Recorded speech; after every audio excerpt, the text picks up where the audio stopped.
Hey, salut tout le monde, c'est Spoilo. J'espère que vous avez passé de bonnes vacances d'été et que votre rentrée s'est super bien passée. Normalement c'est censé bien se passer la rentrée. Non?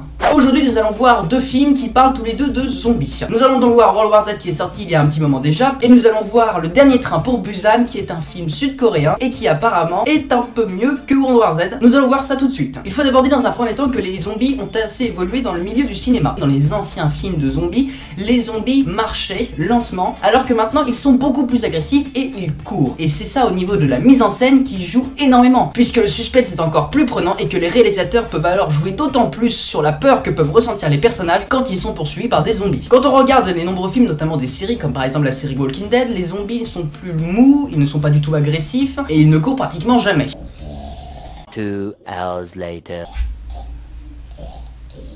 Puis si on regarde les films qui sont assez récents, comme par exemple Je suis une légende avec Will Smith, World War Z bien évidemment, ou alors Resident Evil, on peut remarquer que les zombies courent assez rapidement. Ce qui dans la mise en scène surprend alors plus les spectateurs. Il y a des corps qui se fracassent dans tous les sens, il y a un amas de zombies assez conséquent, les réalisateurs peuvent alors jouer là-dessus sur la quantité de zombies, et c'est ce qui se passe dans World War Z. Commençons donc alors par le film World War Z, réalisé par Mark Foster avec évidemment comme rôle principal Brad Pitt. Nous suivons un personnage qui est assez banal, c'est un simple père de famille qui se fait alors attaquer en pleine ville par des zombies. Le film World War Z est très spectaculaire et c'est ce qui joue d'ailleurs sur ce côté un peu américain où tout est énorme, tout est gigantesque et tout est poussé à l'extrême. En effet, ici l'histoire se passe à une échelle mondiale et il y a une quantité phénoménale de zombies. C'est donc un film à spectacle qui joue sur le côté impressionnant. Il faut savoir que les figurants ou les acteurs qui jouaient les zombies n'ont pas connu une séance de maquillage assez longue. En effet, faute de temps et probablement dépassement de budget, la plupart ont été faits en images de synthèse. Il n'y a qu'un seul personnage qui a pu bénéficier d'une séance de maquillage assez longue. Et c'est l'acteur qui joue le zombie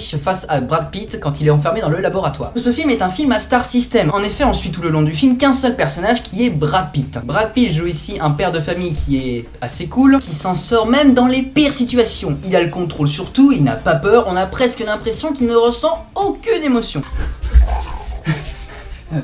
Tu sais qu'il y a des zombies qui arrivent là? Oui, t'en fais pas. Tu sais qu'il y a un zombie qui vient de te bouffer le bras? Oui, non mais de toute façon, je ressens absolument rien, mon bras.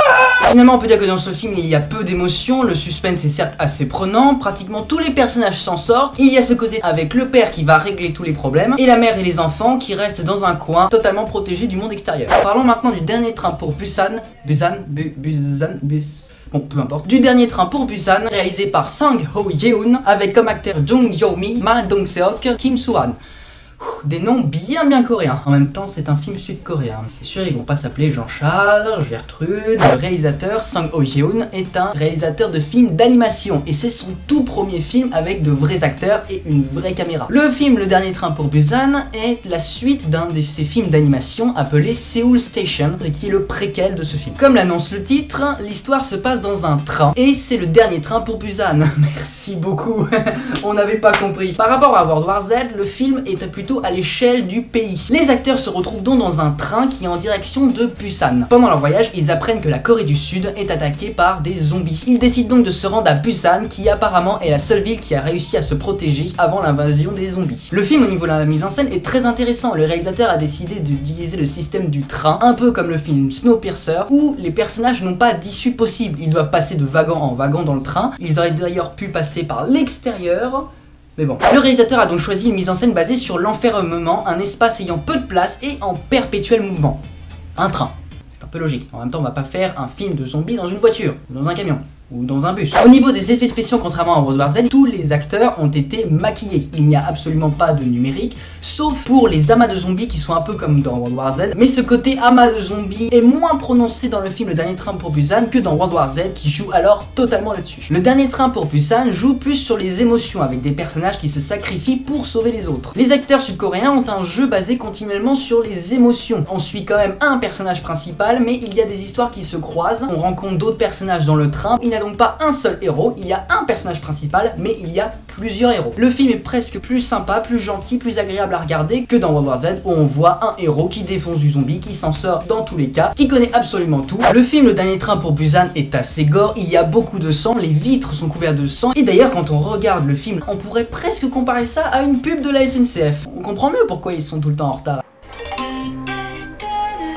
Oh, mesdames Mesdames et messieurs, c'est votre capitaine de bord qui vous parle. Suite à la présence de zombies, oui c'est ça, de zombies sur les voies, nous vous informons que notre train aura quelques minutes de retard. Si par mégarde un zombie venait à monter à bord, des battes et des couteaux se trouvent sous votre siège. Veuillez nous excuser pour la gêne occasionnée et en espérant que vous allez passer une agréable journée. Ouais. Même si ce film est assez sympathique, il ne passe pas à côté de placement de produits. Évidemment, il faut un peu des sponsors pour faire un film. Il y a un placement de produit pour la nouvelle Nintendo 3DS XL, le Samsung pour les portables, ou encore Audi qui a été affiché en gros. Ce film joue énormément sur les émotions. La fin est d'ailleurs assez triste. Les personnages principaux sont un père et sa fille, et attention spoil, le père finit par crever. Mais à crever d'une façon tellement... C'est la petite pointe un peu dramatique du film qui est d'ailleurs parfaitement bien placée. Il y a quelques blagues qui passent assez inaperçues mais qui sont très bien placées et qui ajoutent une petite pointe d'humour. Tous les personnages sont pratiquement des héros, ce qui alors permet au film de ne pas se concentrer sur un personnage mais de se concentrer sur plusieurs personnages qui changent de caractère continuellement tout le long du film, qui évoluent et qui finissent par trouver en quelque sorte le bon chemin. Bon, il y en a certains qui finissent bouffés, c'est pas tellement le bon chemin, mais bon. World War Z est un film un peu plus bourrin, avec un côté un peu plus américain, c'est-à-dire un peu plus spectaculaire, avec une quantité de zombies complètement extrême. Mais ce qui est dommage, c'est qu'on ne se concentre que sur Brad Pitt, qui est l'homme à tout faire. Personnellement, entre les deux films, je vous conseillerais Le Dernier Train pour Busan, qui est vraiment un film incroyable. Si vous préférez les films un peu plus... bah, je vous conseille de regarder World War Z. À la fin, on s'en lasse un peu, on le regarde une fois, deux fois, et à la fin, on est...